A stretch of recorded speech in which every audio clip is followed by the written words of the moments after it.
നിങ്ങൾ കേട്ടില്ലേ, ടിൻഡുവിന് ഇനി ക്ലാസ് പോണ്ടത്രേ. അല്ല, അതെന്ത് പറ്റി?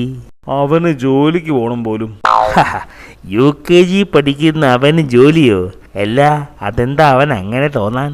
റപ്പായി ചേട്ടാ, അവൻ ഇന്നലെ ഞാനേ പുരാണത്തിന്റെ ഒരു കഥ പറഞ്ഞു കൊടുത്തിരുന്നു.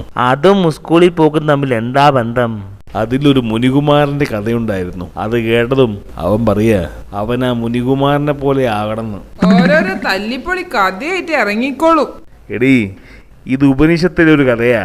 നജികേസ് എന്നൊരു മുനികുമാരന്റെ കഥ കേട്ട് കാണില്ല. എന്താ കഥ? ഈ മുനികുമാരനെ ജീവിതത്തിന്റെ രഹസ്യങ്ങളും തേടി യമന്റെ അടുത്ത് പോകുന്നതായിട്ടാ. യമനോ? അതെന്താ സാധനം? യമൻ എന്നാൽ കാലൻ. എന്താ, ടിൻഡുവും കാലനെ കാണാൻ പോവുകയാണോ? അവനതിന്റെ ആവശ്യമില്ല. ചേട്ടൻ ഇവിടെ ഇടയ്ക്കിടയ്ക്ക് വരുന്നുണ്ടല്ലോ. ഓ, അവന്റെ ഒരു തമാശ. അതവിടെ നിക്കട്ടെ. അവന് ജോലിക്ക് പോണെന്ന് പറയുന്നു, അതെന്തിനാ? അല്ല, ആദ്യം അവൻ സന്യസിക്കാൻ പോണെന്ന് പറഞ്ഞു. ഞാൻ പറഞ്ഞു നടക്കില്ലെന്ന്. അപ്പോ അവൻ പറയാ അവന് സ്കൂളിൽ പോവാതെ ഏതെങ്കിലും ഒരു ജോലി ചെയ്താൽ മതിയെന്ന്. ബാലവേല ചെയ്താലേ അച്ഛനെയും അമ്മേനെയും പോലീസ് തൂക്കിയെടുത്ത് ജീപ്പിലിടും. ശരിയാ, ഇപ്പൊ പത്രത്തിൽ ഓരോ വാർത്ത കേൾക്കുമ്പോഴേ പേടിയാവുക. അല്ല, അവൻ എന്ത് ജോലിയായി ചെയ്യാൻ പോണത്? അവന് ശരീരം അനങ്ങിയ ജോലിയൊന്നും ചെയ്യാൻ പറ്റില്ലത്രേ. അവന്റെ വിദ്യാഭ്യാസ യോഗ്യതയ്ക്ക് പറ്റിയൊരു പണി അവൻ തന്നെ കണ്ടുപിടിച്ചിട്ടുണ്ടത്രേ. ദാ വരുന്നുണ്ട്, ചോദിച്ചോ. ഞാനിനി സ്കൂളിൽ പോകുന്നില്ല. അതെന്താടാ? ജോലി ചെയ്യാൻ പോകുന്നു. UKG വരെ പഠിച്ചത് എനിക്ക് എന്ത് ജോലി കിട്ടാനടാ? LKG ഗേൾസിനെ ട്യൂഷൻ എടുക്കാൻ.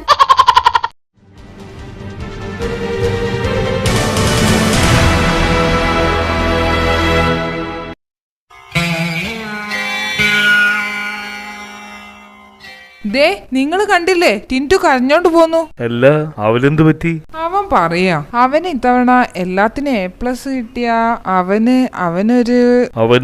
അവനൊരു ടച്ച് ഫോൺ വാങ്ങിച്ചു കൊടുക്കാൻ. ടച്ച് ഫോണോ? ഞാൻ പോലും സാധാരണ ഫോണാ ഉപയോഗിക്കുന്നത്. അവനെങ്ങാനും A+ മേടിച്ചാലോ? എന്ത് വന്നാലും ടച്ച് ഫോൺ മേടിച്ചു കൊടുക്കുന്ന പ്രശ്നമില്ല. കൊച്ചു പിള്ളേർക്ക് എന്തിനാടി ഫോൺ? അവന്റെ ഫ്രണ്ട് ദീപുവിന്റെ അച്ഛനില്ലേ, ആ ഗൾഫ് ബാബു, അയാൾ ഇന്ന് അവന് ടച്ച് ഫോൺ വാങ്ങിച്ചു കൊടുക്കുമത്രേ. അതാ ടിൻഡുവിന് ഇത്ര വാശി. അയാളെ ഒന്ന് കാണണം. അയാള് കാരണം ഞാൻ ആ ബുദ്ധിമുട്ടുന്നത്. എന്തൊക്കെയാ ശശി വിശേഷം? ഓ, ചുമ്മാ ഇറങ്ങിയതാ. ഇവിടെ എന്താ വിശേഷം? ടൗണിൽ പോയിട്ട് ഇപ്പൊ വന്നിട്ടേ ഉള്ളൂ. ഞാനേ ഒരു മൊബൈൽ വാങ്ങാൻ ഇറങ്ങിയതാ, അതും ടച്ച്. അതിന് തനിക്കൊന്നാന്തരം ഫോൺ ഉണ്ടല്ലോ. അല്ല, എനിക്കല്ല, എന്റെ മോനാ ദീപുവിനെ. കൊച്ചു പിള്ളേർക്ക് ഇങ്ങനെ മേടിച്ചു കൊടുക്കുന്നതേ അത്ര നല്ല കാര്യമാണെന്ന് എനിക്ക് തോന്നുന്നില്ല. പിള്ളേർ ആഘോഷിക്കട്ടെന്നേ. എന്നിട്ട് എവിടെ തന്റെ മോൻ? അവൻ അവന്റെ ഫോണിന്റെ സ്റ്റൈല് അവന്റെ കൂട്ടുകാരെ കാണിക്കാൻ പോയിരിക്കുക. ഞാനൊരു പുതിയ മൊബൈൽ വാങ്ങി. പക്ഷേ മൊബൈൽ ഉപയോഗം തലച്ചോറിനെ സാരമായി ബാധിക്കും എന്ന് കേട്ടു. എന്താ നിന്റെ അഭിപ്രായം? അതിന് മൊബൈൽ ഇല്ലാത്ത ഞാനും തലച്ചോറില്ലാത്ത നീയും എന്തിനാ മരിക്കുന്നേ?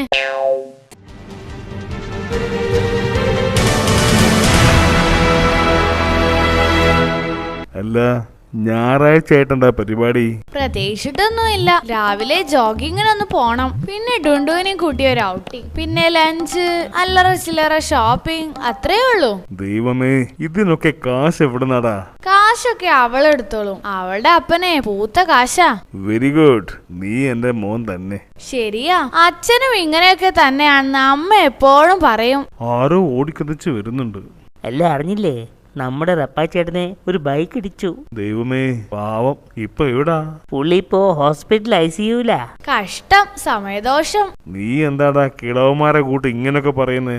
സമയദോഷം എന്ന് പറയാൻ എന്താ ഏജ് ലിമിറ്റ് വല്ലതും ഉണ്ടോ? ഇല്ല, അതില്ല. എന്നാ പറ, ജ്യോത്സ്യത്തിൽ സാധാരണ പറയുന്ന കാലങ്ങൾ ഏതെല്ലാമാണ്? രാഹുകാലം, ഗുളിക കാലം, പിന്നെ യമകണ്ഠക കാലം. അരേ വാ, നീ ഇയാള് കൊള്ളാലോ. പറഞ്ഞു തരാം. രാഹുകാലം എന്നാൽ ചെറുപ്പകാലം, നമ്മുടെ രാഹുൽ ഗാന്ധിയൊക്കെ പോലെ ചെറുചെറുക്കുള്ള കാലം. ഗുളിക കാലം എന്നാൽ നമ്മുടെ റപ്പായി ചേട്ടനെ പോലെ ഓരോരോ ഗുളികയും വിഴുങ്ങിയെടുക്കുന്ന കാലം.